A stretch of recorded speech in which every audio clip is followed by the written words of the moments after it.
So now we move on to our second panel, Muslim family laws and legal theory. The speakers will highlight new approaches to interpretation and law reform that preserve principles within the Islamic tradition while addressing today's needs, context, and standards. I will first introduce to you the speakers and moderator.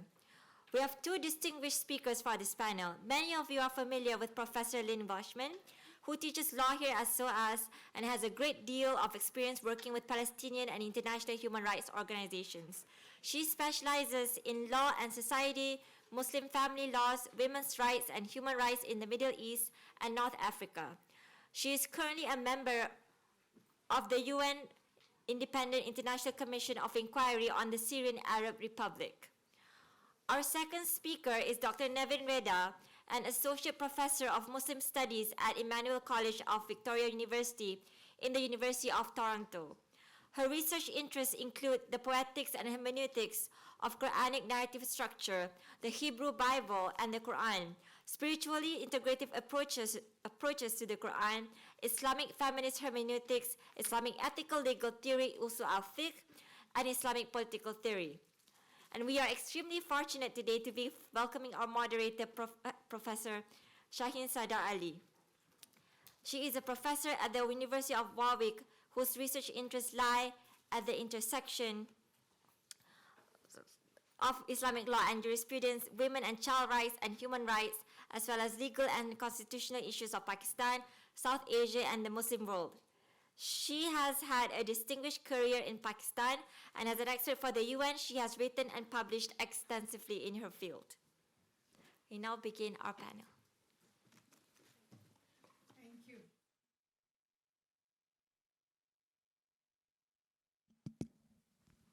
So may I add my words of a very warm welcome to all of you at this very, very inspiring conference.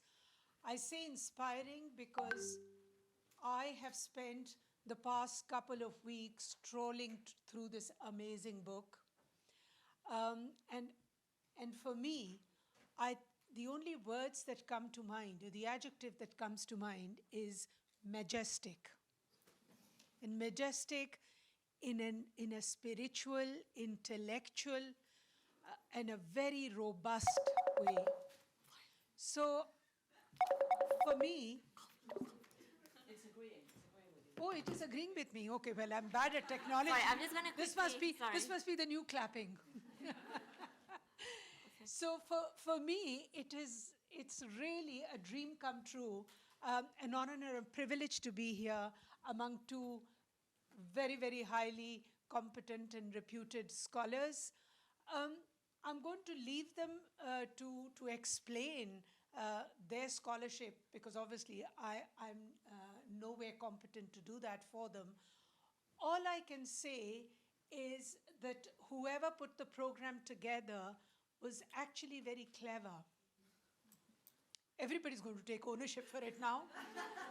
So why I think it's so clever is that it's actually trying to bring together a bottom-up and a top-down approach and kind of bring the interaction and the interlinkages and the intertwining of women's lived realities and how people on the ground raise challenges for entitlements, interpretation and reinterpretation of their rights.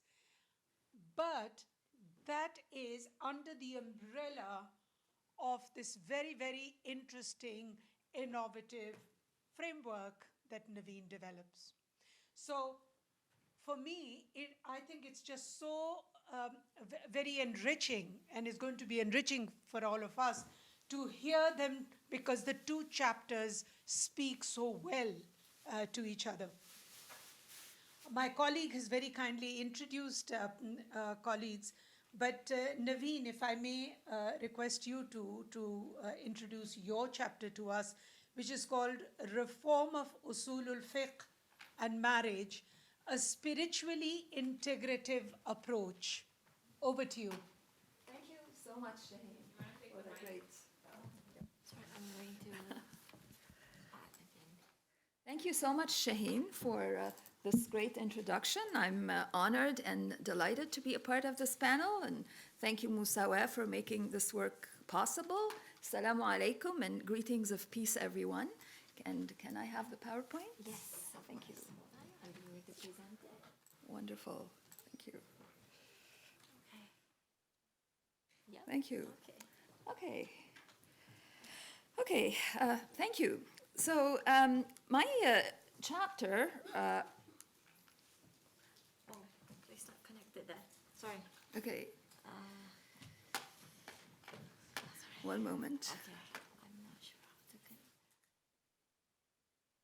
Yeah. Yeah, we can control it here. Here? This? Okay, great. Wonderful. So my chapter revolves around three key questions. The first is, how can we realize justice and the higher ethical values in Muslim societies? Here on the slide, you can see a picture from the Arab Spring with people who are crying out for justice, among other things. عدالة اجتماعية. Injustice and oppression are the root of so many of our problems in the Muslim world, whether economic, political, or social. I could just as easily have used a picture from Iran. We all know what's going on over there.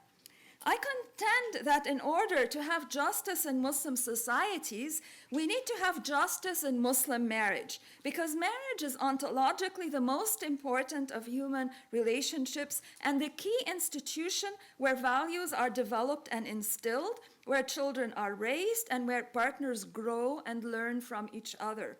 Without justice in marriage, there can be no justice in Muslim societies, because this is really the foundation. Justice needs to start at home. So this leads me to my next question. How can we realize justice and the higher ethical values in Muslim marriage? Family laws, including marriage and divorce laws in most Muslim majority countries, are informed by fiqh, the classical medieval masculinist interpretation of Sharia. In order to reach the root of the injustices there, we need to dig deep into the methodologies of that discipline, into Uṣūl al-Fiqh, ethical legal theory. So my third question, and the one I focus on in my chapter, is what are the problems in the methodologies of Uṣūl al-Fiqh? How can we fix them? And what would that look like in the case of marriage? So this is what I will talk about now, inshallah. So the problems in Uṣūl al-Fiqh are of two kinds: contextual problems and principle-based problems. Contextual problems have to do with the main school's inability or unwillingness to make adjustments that account for the changing contexts and the emergence of the modern nation state. A great example is when it comes to the registration of marriage and divorce. Despite the harm that comes to women from unregistered marriages and divorces that are not recognized in a court of law and the loss of rights that this incurs, jurists are unwilling to change pre-modern constructions of marriage and divorce to include registration. Principle-based problems have to do with the four main principles of ethical legal reasoning: the Qur'an, Sunna, consensus, and reason. On the screen here, you can see a table, just a very brief look at it, without going into too much detail, that briefly summarizes the main problems in these four principles and also the solutions that I have proposed, and I'll start with the Qur'an. On the screen, you can hear, so when it comes to the Qur'an, there are two main problems. First, only about 5% of verses are actually used in jurisprudence or ethical legal reasoning. The rest are ignored. The verses that are taken into consideration are called ayat al-ahkam, verses with rulings, and they generally come in the form of commands and prohibitions, while stories, for example, are usually disregarded. The second problem has to do with interpretations that don't always fit the literal text of what the Qur'an is actually saying and that are atomistic, approaching the Qur'an in little bits at a time, often without looking at what the surrounding bits and verses say. The solution is what I'm calling a spiritually integrative approach, and it stems from studying the organization of the Qur'an, from my own research there.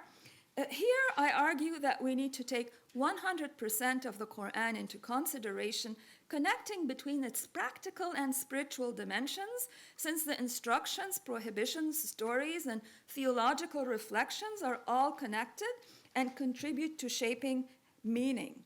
The Qur'an is a very well-organized book in the form of a pathway or spiritual method that takes people from the lowest self, called an-nafs al-ammara bis-su', the self that incites to bad things, moving on to the self-critical self, that takes responsibility for its actions, al-nafs al-lawwama, and so on until the self reaches completion.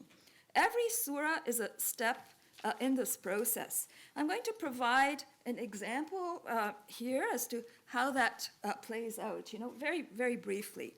The Quran begins with al-Fatiha, the opening surah, that is surah number 1, which establishes the connection to God and affirms faith foundations established by previous prophets and faith traditions. You can see that here on the slide. The surah numbers are on the left-hand side in blue, and on the right, you have a brief description of what a surah is about. And surah 2 is Surah al-Baqarah, and it is all about the covenant. All the beliefs and practices of the emerging faith tradition have their beginnings and foundations in this surah, which incidentally also happens to be the largest surah. Here too, one finds the foundations of marriage and divorce. Every surah after that picks up on an idea from Surah al-Baqarah and elaborates it in order of priority. The next surah is Surah 3, Al-Imran, and is all about the components of the Shahada. It elaborates on the importance of the oneness of God and following God's prophets. Surah 4 is all about justice in human relationships within the same community. It builds on previous surahs and raises the bar when it comes to ethics in the community. Since marriage is such an important relationship, there is a lot about marriage in this surah. It adds 2 things to the basic foundations in Surah al-Baqarah. First, it identifies marriage as both a covenant and a contract. It uses both those words in relation to marriage. Second, it identifies 3 diseases of marriage or scenarios that make for toxic marriages, and it provides ethical intervention strategies to counter them. Polygamy is the first of these toxic situations. The second is imprisoning women in their homes and not allowing them out except with the permission of the husbands.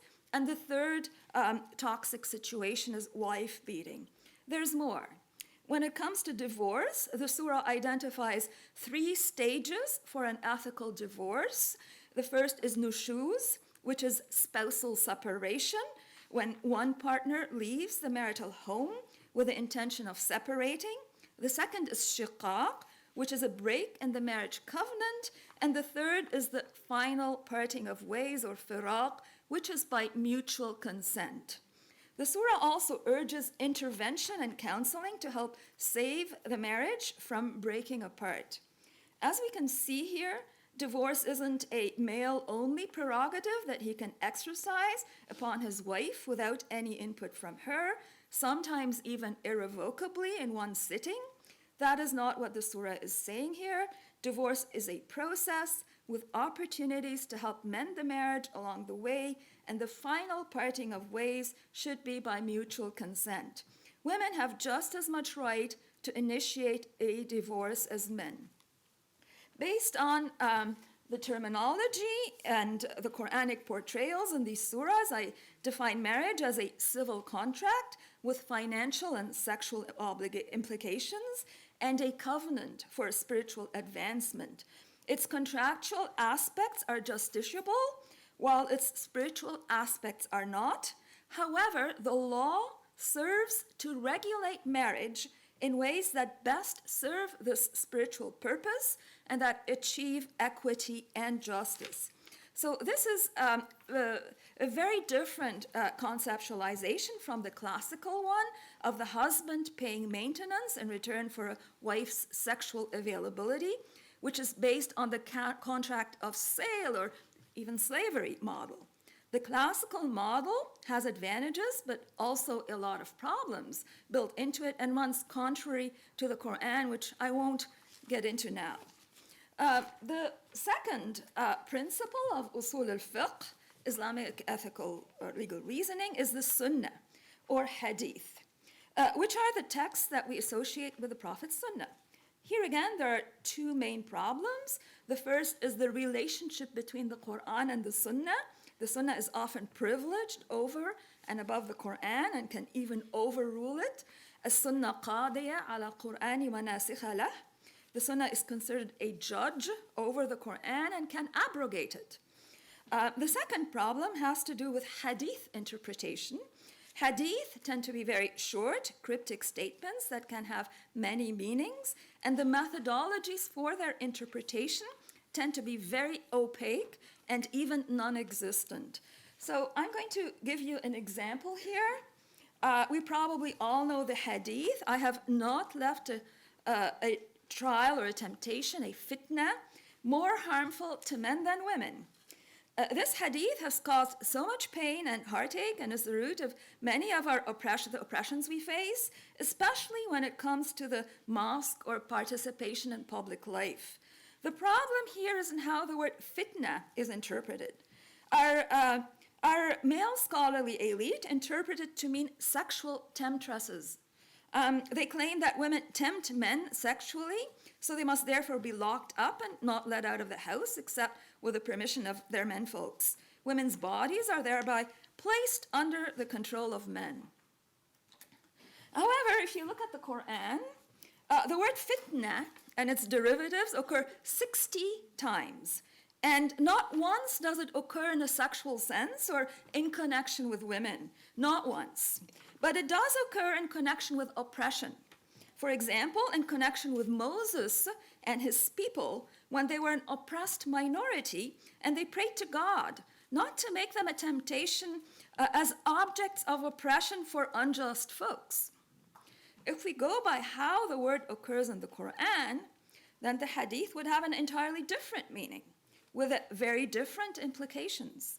It would mean that the Prophet feared that men would be tempted to oppress women, and that therefore the community has to be vigilant to ensure justice and equality for women, and that their rights aren't diminished, which is, as we know, happened historically.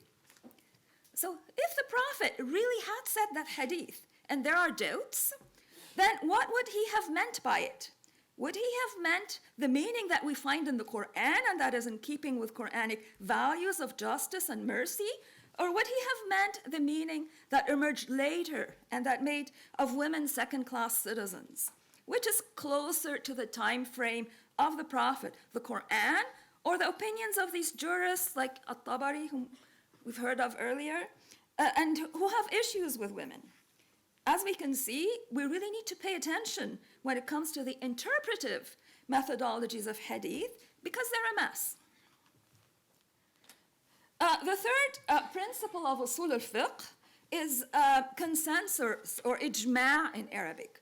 This is really the main tool that contributes to rigidity in Islamic ethical legal reasoning and the continuation of oppressive rulings, even when they don't make any sense. Many have written about this problem. I'm just going to mention a couple of them. First, it's difficult to prove. And second, when we look at occurrences of the word ijma' in the Qur'an, in the same root and form, they are all negative. The word ijma', same root and form, only occurs 4 times in the Qur'an. Once in connection with Noah's people coming to a consensus against him. Once in connection with Pharaoh's magicians coming to a consensus against Moses. And twice in connection with Joseph's brothers who came to a consensus to throw him into a well. Every time that word occurs in the Quran, it is in connection with a powerful majority trying to bully a minority or a lone voice that is standing up for the truth. I've chosen to replace that principle with a new one, shura, consultation, which is positively depicted in the Quran. There's also a movement underway to have shura councils where collective ijtihad takes place. Although I have to say in most of them, women are excluded entirely, even in Europe here, in response to your question. This is a new phenomenon. So shura is already being actualized in these settings. The fourth principle is that of reason. There are many wonderful tools that the Islamic tradition has come up with in terms of ethical legal reasoning. Here, too, I introduce a new one called isti'adal, seeking justice, which is based on the sophisticated Qur'anic notions of equity and equality and the weighing between them. There is no independent principle that ensures justice in ethical legal rulings in Uṣūl al-Fiqh, which is why justice is such a rare occurrence when it comes to marriage and divorce laws within Muslim societies. We do need a tool to ensure justice in fiqh, and this is what I have come up with. There are, very briefly, So in conclusion, fiqh, the human interpretation of Sharia, is a vibrant and dynamic discipline. People like Shafi'i, Abu Hanifa, Ja'far al-Sadiq, Ibn Taymiyyah, and Abdullah ibn Ibad certainly weren't afraid to think and come up with new ideas. Here I've attempted to retrieve some of that dynamicity and bring in a feminist perspective, which is sorely lacking, as we all know. I've presented a new methodology that is deeply rooted in classical methodologies and builds upon them.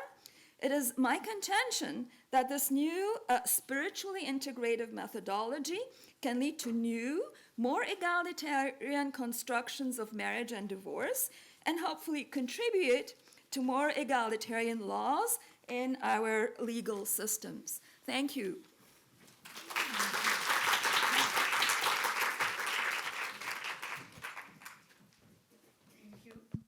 Thank you so much for that, Naveen. And I'm sure that my colleagues in the audience here will now understand why I said it was just majestic. It was so beautifully integrated. And I think it's to do with trying to bring together the main overarching principle of the Islamic traditions, which is adl and ihsan. It's justice. Of course, you can't quantify justice. We can't actually put it in a law, but it has to be the underpinning and the overarching principle. And I think that's what Naveen has tried to bring to us. So thank you so much, Naveen. And of course, now we have our very own Lynn, Professor Lynn Welchman.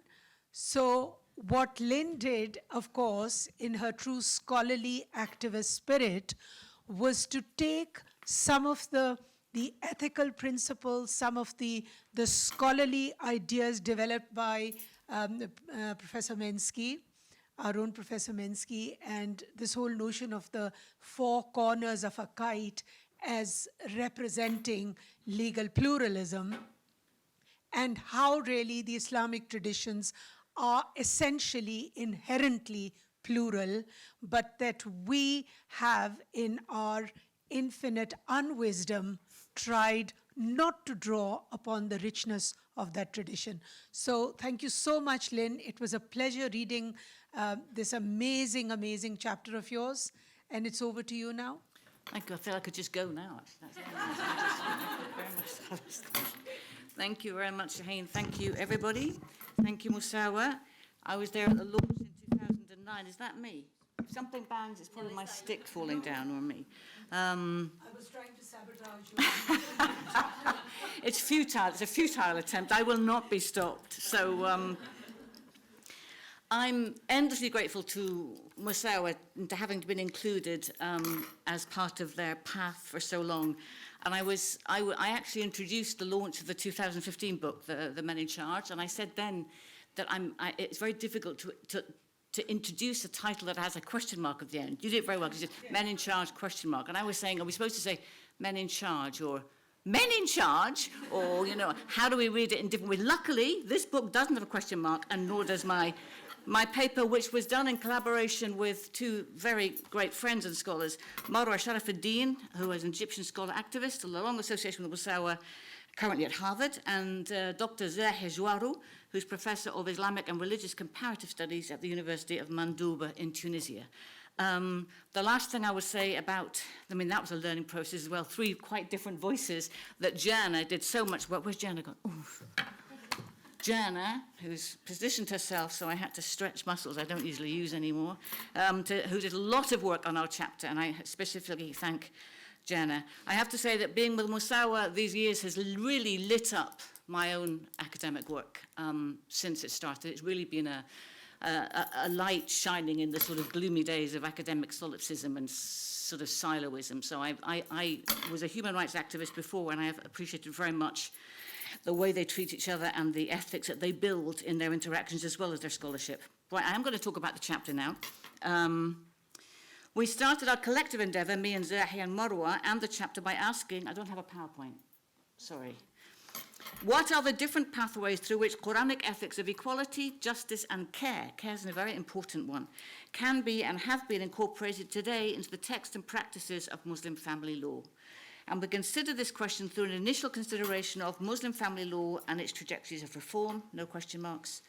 Then we explore three approaches to reform, through substantive reform of family laws, procedural or administrative reform, which is my particular interest, and enactment or reform of laws that are promulgated in other areas, for example, penal law, violence against women, that have an immediate relationship with family law, but that in some cases are easier to get through than some reforms to Muslim family law. And I'm talking about Muslim majority countries, and we focused on the Middle East and the Arab world, as you'll see, Arab League states, as you'll see from the examples.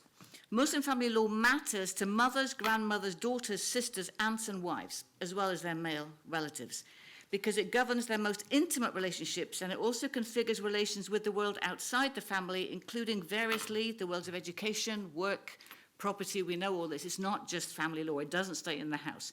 Politics and resource distribution. There's been some fantastic work in this in recent years.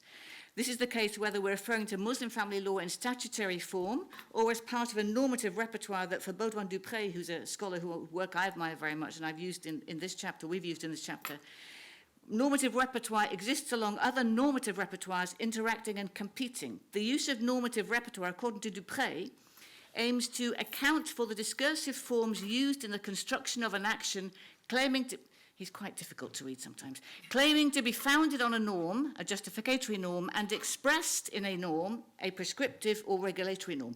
Or as I tend to put it, the way things actually are and somehow always have been, and also the way things should be. So you've got this is how it is and this is the way it has to be, which we all recognize as terms of the debate when you're talking about reform of Muslim family law. When he's looking at the religious normative repertoire referent to the Sharia in the Egyptian constitution, Dupré observes that, without prejudice to its content, the fact that the Sharia presents and combines a conception of the world and a system of values, and is perceived to do so, make it fertile ground for ideological exploitation. Every, or nearly every, protagonist in the political arena projects his own representation of it and the use he intends to make of it in that area, where it is supposed to be seen as the expression of a self-evident fact. In reality, of course, this is anything but the fact each actor's relationship with the norm is highly strategic in nature. I think that's really important, because when people say, oh, that's Sharia, then it's a normative repertoire rather than actually referring to a particular part or a particular understanding of the idea of the Sharia, in this case governing Muslim family relations, as a normative repertoire frames the debates on family reform, most of the discourses of jurisprudence, fiqh, which shapes the promulgations of Muslim family laws. And the fact that the meanings of the repertoire invoking Sharia differ according to who's invoking it comes out very clearly in the cases that we examine, if you ever have time to read the chapter, which I do recommend. Ideas of justice, equality, and care, for example, which may be associated with the Sharia by those expecting its protection, may be perceived to be undermined or contradicted by the fiqh articulations that are developed in statutory family laws. This understanding underpins our use of these terms in the paper and supports the distinction made by Musawah and others between Sharia, the way, and fiqh, legal science, a distinction which the movement, correct me if I'm wrong, views as critical in order, as Ziba has put it, to pierce the veil of sanctity surrounding the classical law and to counter the notion of Sharia as immutable and not subject to negotiation or to contestation from within. Also in our chapter, we proceed from the findings of many scholars and activists that Muslim family laws, as currently codified, remain largely the result of patriarchal interpretations of the source text and situated contexts. And this is very clear to anyone who's worked on or in the field. And that the formulations of male authority in these interpretations stand in contrast to the normative principle of human equality. For the purposes of Musawah's work and for our chapter, key among the formulations of male authority, and therefore key among the challenges, are the juristic and legislative articulations of Qur'an and Walaya, which we've heard about already, male authority in the spousal relationship, and male guardianship over females in the family.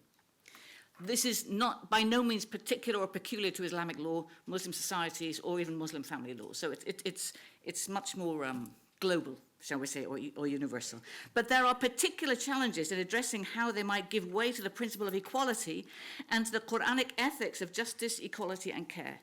And that's because these two concepts may be understood as legal postulates, as we've heard about already from Masaji Shiba, as developed by my erstwhile SOAS colleague, Preston Mensky, a most generous scholar, teacher, and friend. And his kite, you'll have heard already, depicts in its different corners as sources of normative orderings the categories nature, society, state law, and international law. And each corner of the kite is itself plural, and we picture the four corners of the kite, each representing different sources of normative authority, overlapping and competing with each other, contesting and confirming, pushing and pulling, and all this in specific situated contexts. And this helped us in framing the approach articulated by Musawah as four focuses of attention in its struggle for gender equality. These would be universal human rights, national constitutional guarantees of equality, the lived realities of men and women, and Islamic teachings, and which, depending on context, we might also identify as the Shari'i, Islamic legal normative repertoire. So whether in fact it is what people understand and what people can say is Sharia, or whether it's your particular invocation of it, is very important there, because the fact of invoking it changes the debate, or may change the debate, or may frame the debate. Am I going too fast? Shall I? Sorry. I get overexcited, my dear listeners.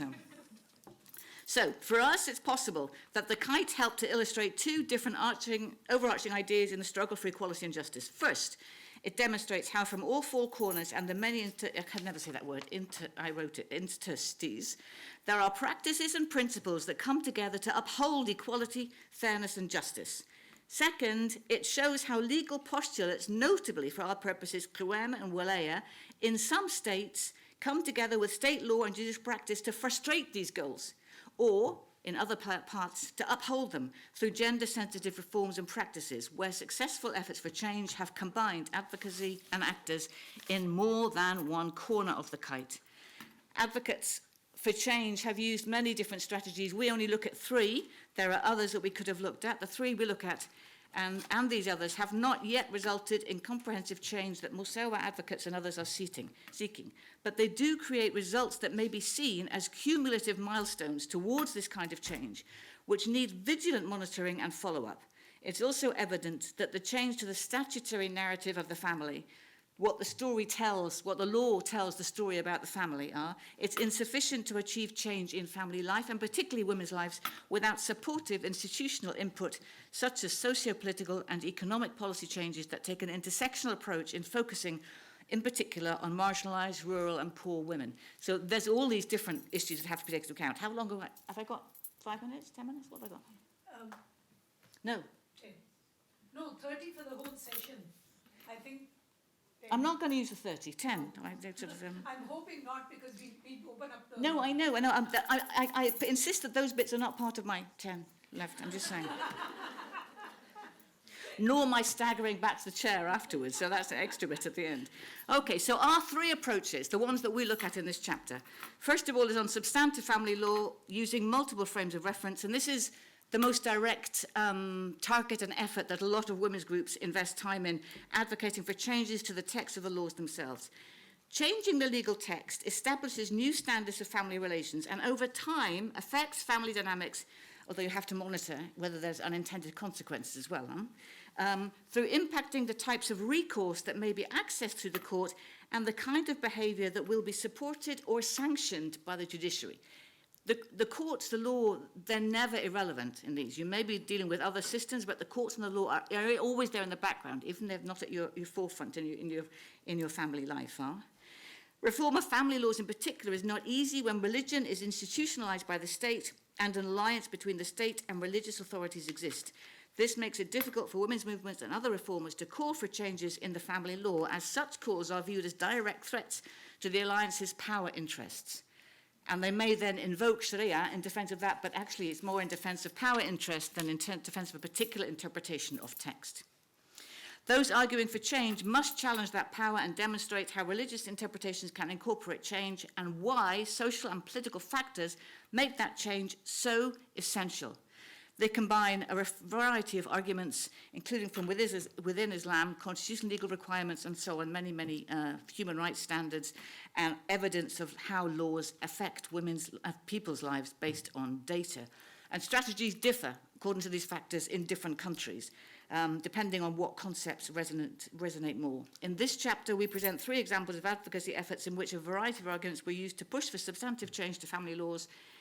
We do the 2004 Comprehensive Family Law Reform in Morocco, the 2004 law, that included the concept of equality between the spouses and some very significant changes procedurally as well. Then we look at the 2000 reform of divorce law in Egypt to include khula, judicial khula.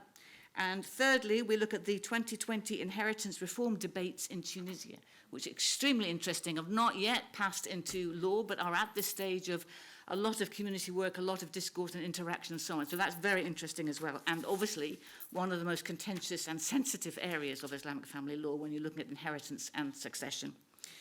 These 3 countries, what am I saying? Khalas, that's enough on that one. I will do now. Second, I've only got 2 to go. Second, procedural and administrative reform. This is one of the most common approaches to Muslim family law. And the thing about procedural and administrative stuff is that you can actually present them to the public, and women's rights groups do, as regulatory rather than judgmental or prohibitive. And so you're securing rights that command considerable public support through state oversight rather than taking on the substance of fiqh-based principles. So we look at marriage registration requirements, the judicial scrutiny of intended acts for their compliance with preconditions identified in the law or attached regulations, which again don't get that much attention but are really important. And C, we look at notification requirements.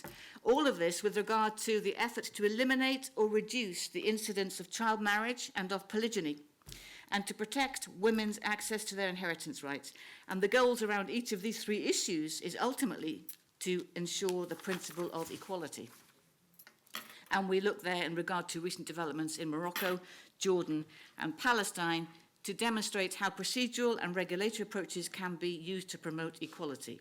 And they can be built on and expanded through incremental iterations after reviews for effectiveness, which make them arguably more realistic, attainable than more absolute approaches and less liable to be dismissed as West-imposed or against the Sharia, because they're just procedural. They're just about, that's one way of doing it. The hope is that through incremental absorption of the expectations disseminated through such measures over time, and not very much time actually, expectations which resonate with wide sections of the populace, such as girls' education. You won't find fathers who say, very rarely. I mean, people want their girls to be educated. So this kind of thing has a good resonance with large sectors of the community if they're able to accommodate it often.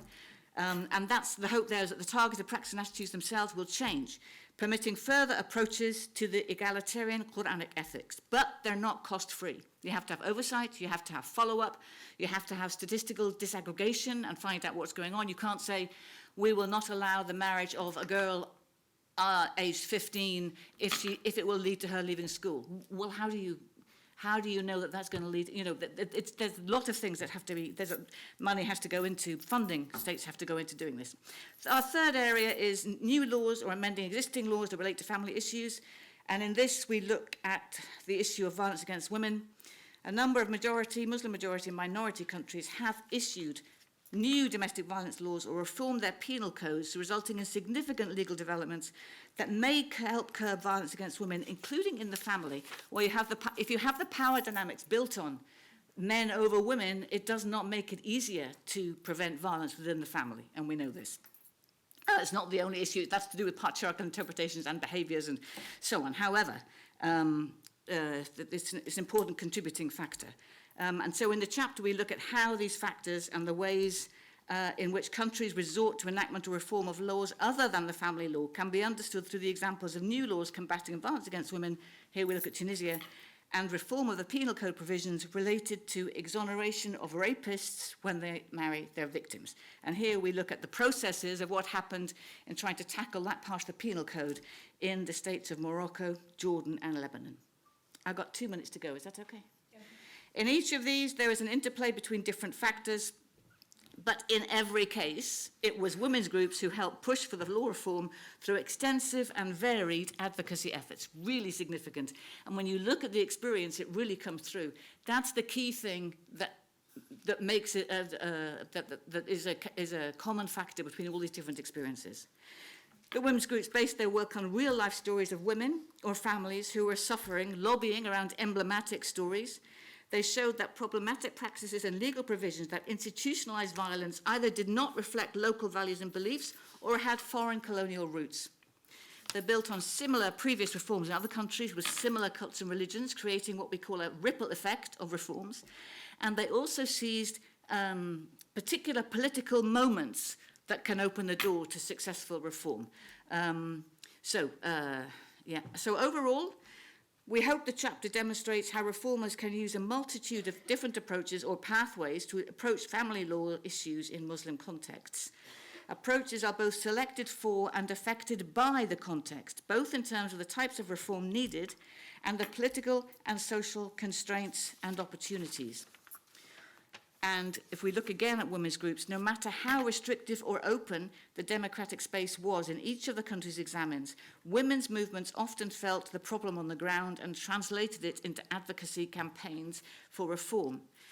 And as I said, excitingly, these not only influence the law itself, but can also have significant ripple effects. But legal reforms are not the end of the story. Energy and resources are needed to ensure that reforms do in fact change reality, and that they also change not only aspirations, but expectations. When you have a different expectation of the law, you're more likely to say, well, also in framing, if it more reflects your idea of what justice is. Energy and resources are needed to ensure these reforms do their job. Activists and reformers working towards law reform must study the field, the opportunities, challenges and resources available, and use this analysis to choose strategies and pathways to reform. In the process, they must question what impact the reforms adopted have had on the lives of women, and how change can happen in a holistic, supportive and inclusive way.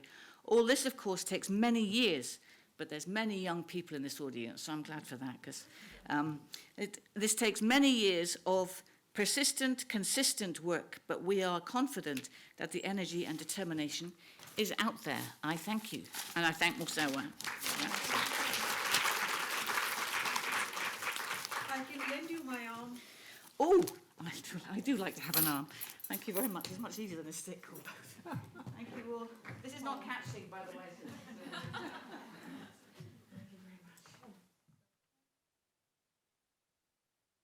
So much food for thought, and if I may be forgiven, I might just abuse my privilege of having the mic and saying how all the while, Lynn, you were talking, I was going back to what my colleague in the audience said about all the strategies for reform and the ethical and egalitarian spirit of the Islamic traditions, and what Naveen was talking about of a spiritually integrative strategy. And I was thinking to myself, how do we as women in Muslim minority jurisdictions develop a parallel and more something that has more resonance with our lives in the Western world, quote unquote, in the Western Hemisphere.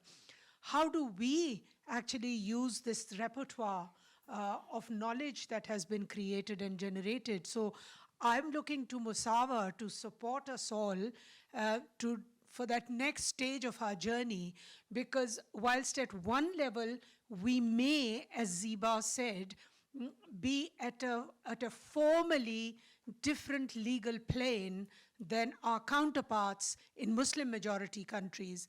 However, at a cultural, social level, I think that we are on a very defensive plane because of our multiple identities, because of the fact that we are a minority, and there's so much resistance to sort of Islam and generally Islamophobia. And so there's all these intersectionalities that I think we need to look at. So my plea from here would be, because I know that what we've just discussed probably at the grassroots in Muslim communities in the UK, for instance, I think a lot of them, it would not resonate simply because it's a very different level of understanding of the self and of marriage and of society. So that's, and the second point I wanted to make was when you were talking of trajectories of reform, that as a woman with multiple identities, Muslim, Pathan, Pakistani, British, whatever else, brought up in the northwest frontier province of Pakistan in a small, tiny mountain village, I look back and I say, and I look at the efficacy and effectiveness of knowledge, not just knowledge creation, but also of dissemination and of owning. And 40, 50, 60 years ago, when I was just there, it was rare to think of women's rights to inheritance or a woman going to what we call the patwar or the, I don't know, the revenue kind of records and putting her name there to say, I'm one of the legal heirs. The only time I heard stories from my aunt and my grandmother and so on was where a woman did not have a male sibling. And so the struggle. Over the years, since we've been constantly talking about that, now that I go back to the village, I see every second household, one of the issues is, oh, these women, I don't know where they've learned this. Now everybody goes to the patwar and puts their name down. That's including myself. And it wasn't done. It just wasn't done. And these people pray to death. They go to Hajj to death. And yet, when it comes to giving women's rights to inheritance, there was complete silence on that. So I think that what you are doing, what Musawah has started with this groundswell of movement, of knowledge creation and dissemination, I think is going to go a long way. And so not only in the countries in the Maghreb, but if this was to be taken to South Asia, Southeast Asia and beyond, but also to countries that are Muslim minority countries. Thank you. I think I've abused the power of this mic enough, but that would be my plea. Oh, thank you. Now, if we can open the floor to questions. We have some time. Yes, Shaista, off you go. 3 questions, yes. So there's Shaista and our colleague, Umaira, and Zaida, right. So these 3 first. Yes. So my question is,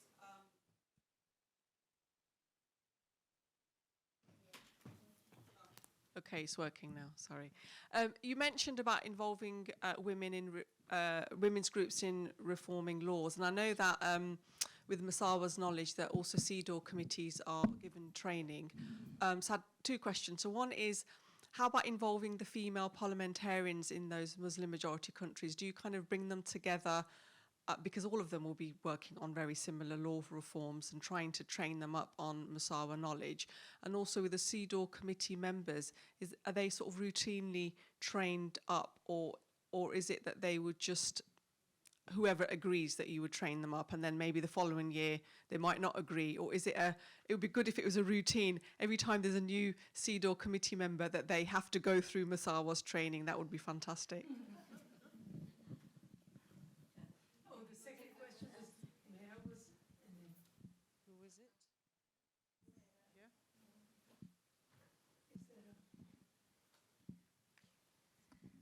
Assalamualaikum. First of all, I just want to take the chance to thank everybody for their contribution to my thinking and to this event, the possibility of this event. We really appreciate it on the ground, because I've been part of very much a grassroots initiative for nearly 40 years. And the question I have is that I'm sort of a third of the way through the book, so I can't respond to or everything in that context, is I really liked the second chapter where it talked about hard patriarchy, soft patriarchy, and then gender justice. I thought those were very useful tools to understand how the Quran works and how the Quran talks to the Prophet, talks to us through the Prophet in these various different ways. But the issue is that these things are not happening in silos, like one at a time. They are happening all the time, and any one of us can be in any one of those places at any given time. And so therefore, if we take that as a methodology for today, which we are operating in a similar way of hard patriarchy, soft patriarchy, and people working more towards gender justice, there's a part of it which I feel often gets lost, although we sort of skirt around it, is about the healing process, right? And I know over the years, when you're myself going through finding my centeredness as a Muslim woman, and the more I've understood what the Quran says and everything, the less I've become insecure about it and more confident in myself. But I see all the time broken women. I mean, they're broken men as well, but that's a different context. But women who are totally broken by the things that we're talking about. And how do we even begin conversations when there are such I would almost say majority, a significant percentage at least of women who are broken, who themselves don't feel, even if you talk, I don't know how many couples I've tried to persuade about marriage contracts. It's hard work. Persuading even a woman to have a marriage contract, it's really hard work. And the issue of rights and divorce and inheritance and all these things. These are really foundational stuff that it's really difficult to get anywhere, because even if they understand what you say contextually, they still want a very conservative male rubber stamping over it, which makes it very hard to move forward on these things. So therefore, that's the question, is that how do we then deal with that brokenness and the healing side of it in the context that we're constantly dealing with things all the time? And I'd like to ask the question is that, given that the Prophet himself was constantly dealing with a difficult society, how do you feel the women looked at that time? What do you think they represent? What do you think they looked like? Because I am not sure how we look like we need to be today. I don't know, once we get this sort of centeredness and justice and everything, how we will feel as a woman, because I think we change. And it'll be different. And what do you think it will look like?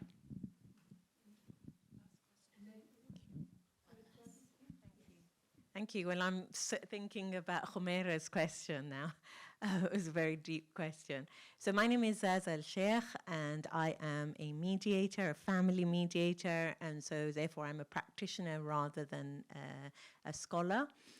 But I do teach Qur'an as well, exploring the Qur'an with ihsan, because as has been mentioned many times before, that we, of course, in the UK enjoy a majority of Muslim women who are educated. So whilst we're minorities, there are many, many women who are educated. But in terms of the Qur'an, they've often been taught by men when they were little, and clearly I don't need to go into the argument. The perception and interpretation is very different. So two questions. One about here in the UK, marriage contracts, which was touched on by Jumeirah, and the need for, as a lawyer as well, the need for marriage contracts, because I'm being asked very often now, far more often than I was, for prenuptial agreements. Why? Because couples have been married under the Islamic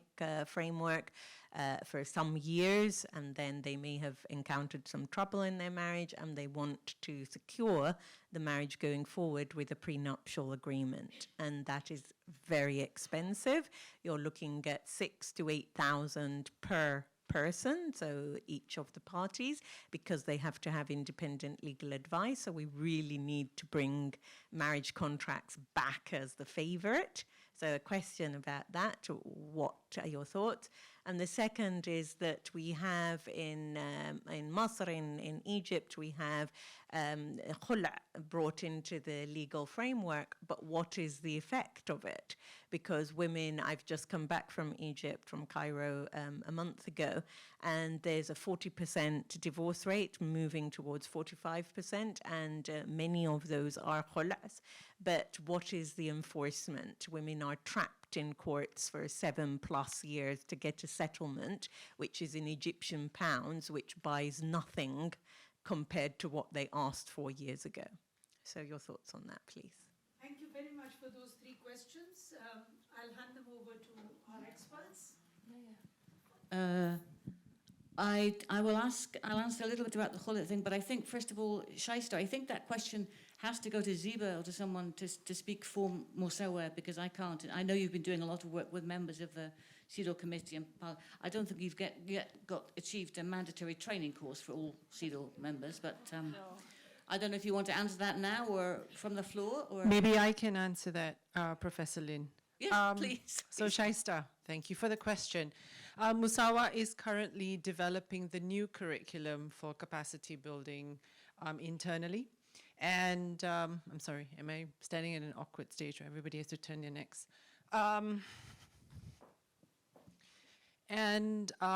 Part of what we do is to expand our training to not just women's advocacy groups, but also lawyers, judges.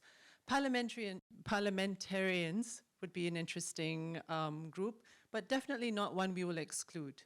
We would definitely want to expand on that. And when it comes to the CEDAW committee members, there isn't a structured session that we do right now, but on an annual basis, we do connect with them. In fact, I think in June or July, together with the Global Campaign for Equality in the Family that's led by Equality Now, we are going to Geneva to give them a presentation on what we do. So it is on our plate. Musawah is very recognized by the CEDAW committee. At the 82nd opening speech, Musawah was mentioned twice by the CEDAW committee members. So I think the ground is very strong for us then, but indeed we need to do more. But thank you for the question. Back to you, Prof. Thank you. Very briefly on the khula question, Zeda. I'm quite surprised by the 40% statistic, because of course what that would suggest is that the institution of marriage is in big trouble. I mean, that's what you would think. It could be that it's 40% now going for khula rather than other forms of, but also that statistic about the delay comes also from before the khula, because part of the point about the khula was it was meant to bring it in 6 months, I think, in Egypt. So after 3 months or so, I would need to look into that and see what some of the wonderful women's groups like Sula and so on in Egypt are saying about that. So, but thank you for bringing that to my attention. And sorry, I can't answer, but I do think there's issues possibly about the stat. I don't know, but it's quite shocking. I'm going to leave the middle of Jumeirah. I can't really. Actually, this is a bit. I know. I'm going to leave the question about. I could tell you my story about getting a stipulation in my marriage contract to my Muslim husband, but I will leave that till lunch or something. Thank you for all your questions. I'm going to answer to the best of my ability. I think khula is a very problematic concept. It's kind of like a bandage fix for a deeply rooted problem. It allows women their freedom but at the same time at the expense of their financial rights. My concern is really why, if a man can go to a ma'dhoon, the person, and just what's a ma'dhoon called in Arab? Ma'dhoon? The notary, yes, and just divorce his wife, why can't a woman do the same? We know in the Prophet's day and age, this did happen. There was a woman called Barira, and she divorced her husband called Mughith because she hated him. The moment she was free, she did that. And the Prophet tried to intervene because Mughith loved her, and he was running after her, crying, please take me back. And so the Prophet tried to intervene, please go back to him. And Barira asked the Prophet, is this a command or is it a choice? And he told her, no, it's up to you. And she said, no, I don't want him. So Barira had the right to divorce, as a free woman, she had the right to independently divorce her husband and have that divorce recognized by the highest religious and state authority. And that was the Prophet, peace be upon him. So why don't we have that in our legal systems? And it has to do with how our male scholarly elite defined divorce. So this is not from the Qur'an, this is not from the Hadith, this is from juristic definitions. And they constructed divorce as a male-only right, despite the evidence to the contrary that we have in the Sunna, but also in how divorce and marriage is described in the Qur'an, which I won't get into now because I do explain quite a bit of that in my chapter. Going to the question of broken women, and it really is difficult to insist on a marriage contract when you're young. When I was getting married in Egypt, I have a great husband, great father, alhamdulillah. However, I was quite young, and I told my father I'd like to put in a marriage clause to have the right to divorce my husband if I should want that, because I was under the impression it was allowed, and it didn't materialize. And it had to do with my father, actually, was an incredibly progressive guy, saying it just isn't done. So I can't imagine a young woman independently going and saying, oh, I want a marriage contract, and not have that shot down either by her family or spoil her chances for marriage, which isn't very easy, we have to say, in society. So I think really it has to come from society here. What is acceptable and what is not. Like the actual laws, our actual fiqh laws, that one part of the branch has to change. Like we really need to do some deep work there. And I think the fiqh councils that you have are a good beginning. There's a lot of work that needs to be done there. I'd love to see 50% women. Last time I checked the European Fiqh Council, they had 0 women. In the US, in North America, we have a token 3 women, which is incredibly progressive. Saudi Arabia, the Fiqh Academy, a huge number of men, 0 women. So we really need to. So one way forward would be to insist on having 50% women on the Fiqh Council, and get them to explain why there aren't any women. If they want to define laws that are Sharia laws that are implemented on the Muslim community, how is it that women don't have a voice there? Especially, we all know the Qur'an and what it says about male believers and female believers enjoining good and forbidding evil. It would be good to question them. Regarding the issue of broken women, I think one of the emerging, wonderful trends that I'm seeing within contemporary Islamic intellectual thought is the intersection of psychotherapy with Islam, and we call that in North America, in Canada, Islamic spiritual care and counseling. So this is a fabulous new direction that can help heal women. From my own particular research, when I look at the Qur'an and its fabulous organization, and when I look at Surat An-Nisa, there are three toxic situations that can lead to brokenness. One is spousal infidelity that is stamped by the law in the form of polygyny, and we all know that, and it's legal in so many Muslim majority countries. And I've written on that topic. I've published an article. If you look at the way the Quran deals with that, it sets incredible conditions weighing between equity, qist, justice, but that looks at vulnerabilities. And it makes it conditional upon the women being vulnerable, widows and orphans. Feel for social justice to widows and for orphans. When you look at how our Tabari or our tafsir tradition looked at that particular primary condition, because, ساقط بالإجماع, dropped by consensus, unintelligible, ليس له مفهوم.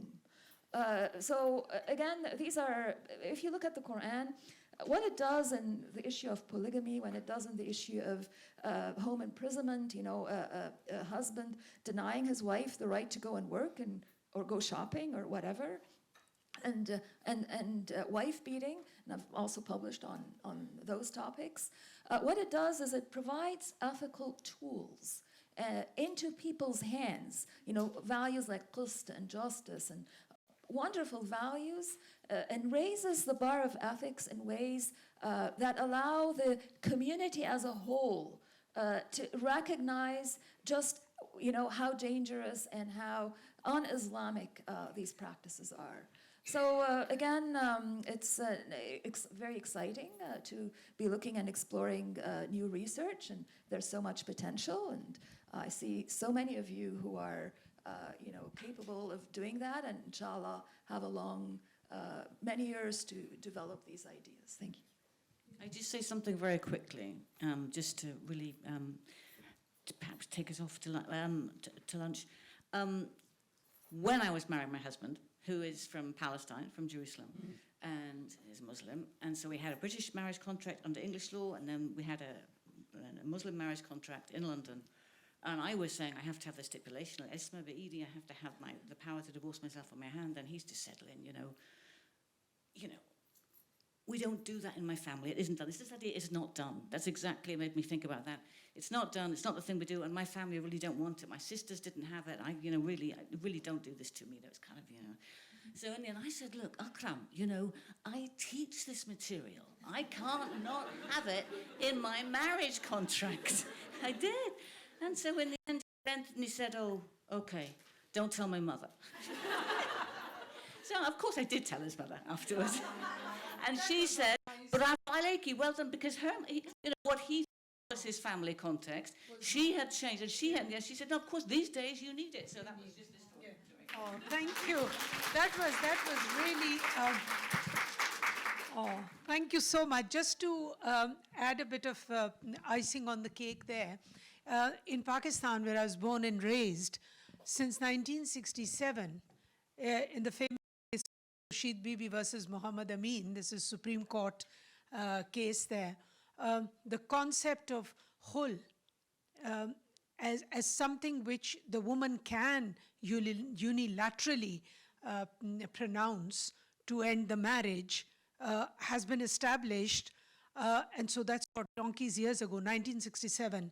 And from there on, although there were contradictory judgments, can I just tell you that over the past 30 years, the concept of khul has been juristically broadened to include that where a woman says it's incompatibility, and she goes in and presents that, she does not necessarily have to forfeit her dawah, her mahar.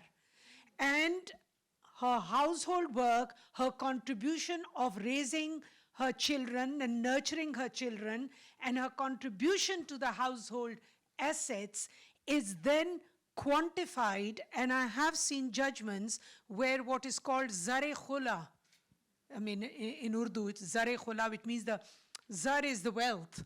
So the wealth of khul, that actually gets deducted from the mahar, and she's in many cases she doesn't have to give up that marriage. So this is just to tell you that although Egypt came in 2000, but you know, some Muslim majority countries have actually held this for years and years. So I think we could go on and on, but thank you so much everyone for participating, for making this very interactive. And can we thank the two speakers? And of course, off to lunch now. So thank you. We'll see you in a... May I ask that the authors and speakers and moderator please stay back so that we can take a picture.